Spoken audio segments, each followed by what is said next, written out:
What's up, y'all? Welcome back to the channel. I'm DJ, token black guy. The first time hit the like button, subscribe button. So we just did the Superman trailer, and again, I think I explained in it that I'm a Superman fan, but I'm not like deep into the lore of Superman. I wasn't a big DC guy growing up, so I didn't read a lot of DC comics. I read a few, but I didn't like get deep into the lore of Superman. So there's probably some things that I missed in the trailer, like the robots. I know of the robots, but I don't know everything about the robots, for example. So we're back on the channel New Rock Stars, where they do all the breakdowns, the Easter eggs and stuff from the trailer. God, sorry, I'm burping and freaking. I've been drinking beer, so but yeah, definitely want to check this out, see some of the things that we missed. So tonight I have a better understanding when we talk about it on Storm's Live on Robert Storm's channel. Link down in the description. We'll be on there at 7 p.m. tonight. So make sure you guys are over there. So and yeah, if you're watching this, I'm doing like a big video dump because the past few days I have not been able to record any videos, so I'm getting caught up. So the next few days will be a lot of videos coming to my channel. So make sure you come over to my channel and subscribe. So let's check out Mr. Eric Voss, see what to say about the Superman trailer, because I really enjoyed that trailer. It was visually appealing, the sound design, and I think I will definitely be going to see it in IMAX, and I'll probably go see it a couple times. So this from the trailer, I haven't been this like looking forward to a movie in a very long time. So yeah, definitely want to check it out. But let's see what Mr. Eric Voss has to say to break down the stuff that we missed. This is a breakdown of the new scene from James Gunn's Superman. This nearly 5-minute sneak peek was first shown at CinemaCon and then released publicly by James Gunn on Thursday, giving us a look at Superman's recovery by Crypto, like 3 days and the late. robots I'm sorry, yo. in the Fortress of Solitude, and just some slightly extended versions of the shots that we saw in December. And throughout all of this, I'm surprised how many details I was able to find. So I'm going to break down everything we learned from this footage and from interviews with the cast and crew throughout this week at CinemaCon. Looking good, man. The shirt I'm wearing is called Secret Identity, and it's a design available for purchase at nerdriot.shop, which is the best way to support new rock stars. Okay, let's dive into this footage. The footage opens the same way as the December teaser, the icy shots of the tundra that surrounds the Fortress of Solitude. James Gunn and his crew shot in the Adventdalen Valley in Svalbard, Norway. I was going to say like Iceland. Just came up in Severance Season 2 as the location of a Gunnel Egan Empathy Center. This beautiful but miserable climate along the Arctic Circle is where poor Miss Huang was relocated. But this CinemaCon sneak peek includes some expanded wide shots before the initial shot of Superman crash landing in the snow, including some of the beautiful curved ice walls that look like the ones that Superman flies past and through in the other new shot that we saw. Remember that shot that the flying shot kept complaining about? And the second shot, I think, shows a few ice boulders poking out of the snow that I'm pretty sure are the tippy tops of the crystal pillars that form the Fortress of Solitude. Like, I'm pretty sure it's buried under this part. But then we get to the shot that we saw in the December teaser, Superman crashing and the camera lowering down to his bruised body as he wheezes and spits up blood. And you can really see now the bruising around his jawline and his neck, like he had just been choked and then thrown. And he blows I wonder who did that and you can really hear the crisp sound design of the whistle now. That's what the sound design in that trailer was amazing. Then, of course, Crypto, the superdog, speeds toward him, kicking up a trail of powder, and then happily bounds through the snow with its tongue out until he leaps with glee upon Superman.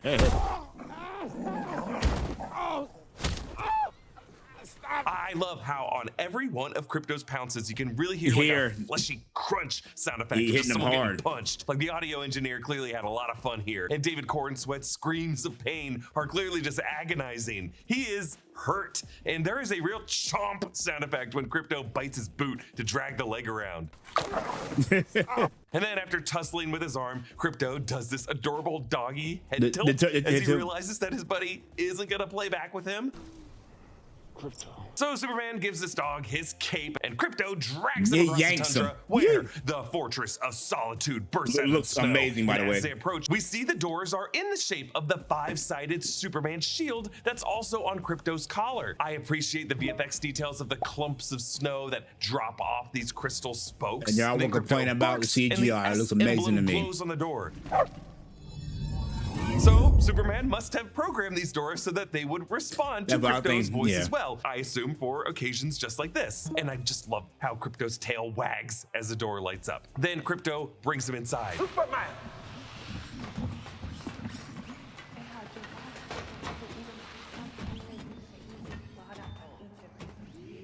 What's that in the background?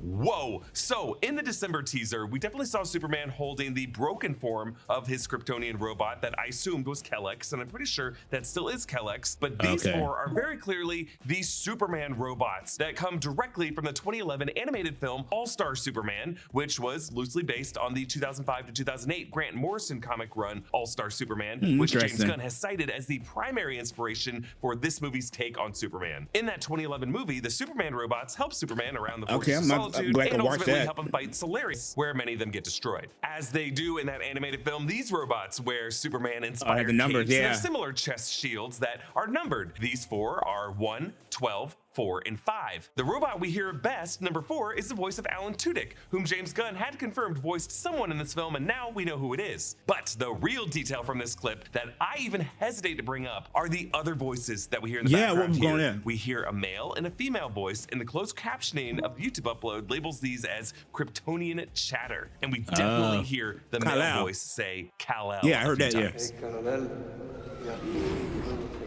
Who's the voices, if I was wondering? I think these are the voices of Superman's biological parents, Lara, Morvan, and Jor-El. Now, there were some rumors going around regarding the actor who voices Jor-El, and now that I can hear this actor's voice pretty clearly here, I think a lot of us know who this sounds like, but just in case the movie plans on this being a surprise, spoiler warning, skip to this time if you don't want it confirmed. I want to know. I think the male Kryptonian voice, the voice of Jor-El, is Bradley Cooper. Cooper is obviously a collaborator of James Gunn. He was the voice of James Gunn's favorite Marvel character, Rocket Raccoon. Jor-El is obviously a sacred role to the Superman franchise. He was played by Marlon Brando in the 1978 film. For people who saw this rumor online and saw the controversy online, with people really mad over this rumor going around, considering it a spoiler, I now ask you, now that we can hear what I think is pretty clearly the voice of Bradley Cooper in this publicly released scene, is it okay to no longer consider Bradley Cooper being in this movie a spoiler? Let me know in the comments, please. I don't care. I'm wondering if the voices that greet Kal-El when he enters the Fortress of Solitude are just the final words of his parents as they had put him as a baby in the evacuation pod from Krypton. Or maybe it's a Kryptonian message of warning triggered by the AI, whatever voice alerting that their son is injured, and maybe some instructions for how to heal him. It's also just wild that James Gunn is committing to the language of Kryptonian being, to us, the audience, foreign. They invented a new spoken language, like what we've seen with the alien languages of the MCU, like in James Gunn's Guardians of the Galaxy films. In the 1978 Richard Donner Superman film, and in Zack Snyder's 2013 Man of Steel, those filmmakers adopted the convention of Kryptonian sounding like English to the audience, although the written cuneiform of the language was clearly alien. Now, I will say it makes sense to make Kryptonian a new spoken alien language, and it does contribute to the idea of Kal-El in this movie being an immigrant to this planet. It would be cool to be like Klingon and everything, to be able to learn that language. Thank us, sir, as we will not appreciate it. We have no consciousness whatsoever, merely automatons here to serve. Meet 12. She's new. He looked at me. Now, I could be wrong, but the female voice, number 12, kind of sounds like Linda Cardellini, who voiced Rocket's lost love, Lila, in Guardians of the Galaxy Volume 3. There are the hands that made us, and then there are James Gunn's like using the same people over and over. He looked at me. I love how these one-eyed robots blink like they have shutters to keep the ice crystals from forming on their optic lenses. The robots carry him to the medical table where they scan his injuries. He's messed up. Damage He is messed up. Kidney, large intestine, lungs. With a healthy dose of yellow sun, we'll have you up and at 'em in no time. We see a hollow display of Superman's body with Kryptonian letters floating all around it, and a series of rings and lenses, all showing the Kryptonian technology in this fortress. A reminder that Superman, of course, draws his power from solar energy, from our yellow sun in particular. It's what heals him. So, like a giant sunflower, the whole Fortress of Solitude rotates to face the sun, and these rings lower into place to direct the sunbeams through these lenses. And the robots say, Level 4? 292 times Saharan Prime, please swap. Saharan Prime. So I'm assuming Saharan Prime is some kind of unit of sunlight measurement based on Earth's Saharan desert, which is one of the sunniest places on our planet, with more than 3,600 hours of bright sunshine per year. And you're asking, what does that mean? I'm saying it's over 82% of available daylight hours are just pure, unclouded sunlight. So maybe these robots are saying the amount of sunshine the Saharan desert is currently getting, multiply it by 292 times. And as this focused light hits Superman, he screams. The sizzle. Now, you may ask, should Superman scream when solar radiation heals him? Well, yes, I think so. If your we just bones are saw refusing. Tyler Oakland and Superman and Lois stand on the surface of the sun screaming as the sun was like burning the flesh on his skin. But normally you would say the healing process is a more graceful one. But I think that's just in the case whenever he's feeling drained or tired. Like but when your after some bones exposure are to fusing kryptonite. back Like together. You'll notice in this shot, he does not scream initially when just the normal Arctic sunlight hits him. It's really just when the beams are intensified by the organs in his 292 bones are times. fusing And back together. This guy has serious internal injuries. Injuries that hurt him enough that Crypto pouncing on him made him scream in pain. So yeah, whatever rapid healing this radiation is doing to his bladder, that his makes kidney, perfect his sense. large intestine, and his lungs probably hurts like hell for those wounds to rapidly heal. Also, if his lungs were punctured, which might have been the case if he was coughing up blood, The way he and was it hurt him gasping to too, even yeah. whistle or He to had a collapsed croak these lung. commands to the dog, screaming is a good thing because it means that air is now flowing normally through the Yep. lungs. Like a newborn baby, you want to hear them cry.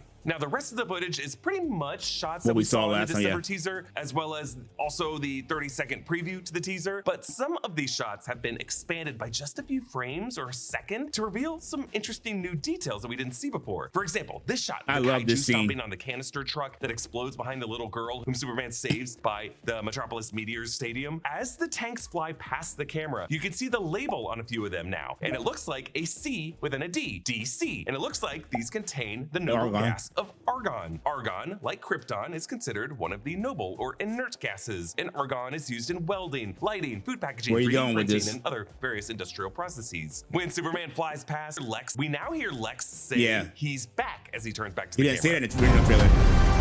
He's back. I think this might be the first time we've heard Nicholas Holt's voice as Lex Luthor, and there's definitely some like Michael Rosenbaum-esque edge and anger to his take. And then in this shot of Superman with Lois, with battle raging behind them as he just sits forward calmly with a mug, based who's on fighting the him? green beam Green in Lantern? that battle, I'm pretty sure that would be Guy Gardner, Green Yeah, Lantern, fighting that. someone else. Maybe Cersei, the Amazonian sorceress from Creature Commandos, because James Gunn has said that sorcery will be in this movie, and I don't know what other character at this stage of the DCU sorcery would be I coming actually from. And enjoyed remember, Creature Creature Commandos. Commandos featured a pretty gnarly prophetic vision from Cersei that gave us our first looks of most of James Gunn's takes on the DC lineup. I'm now pretty certain that this shot, plus the shot of Clark and Lois kissing in the kitchen, plus the two of them floating upward while spinning, are all part of a fantasy sequence in Kal-El's imagination. Because James Gunn surprised us this week when, in an interview with Time, he said that 10% of this movie is a single 12-minute interview scene with Lois and Clark. He said, we shot the 12-minute interview scene with Lois and Clark. That was 10% of the movie in 2 days. And to see the energy and magic between him and That's a Rachel lot. was 10% awesome. of the whole Not to movie, mention that's a how lot. incredibly prepared they both were. It was a huge relief. Now, I don't know if he's referring to an interview scene or an interview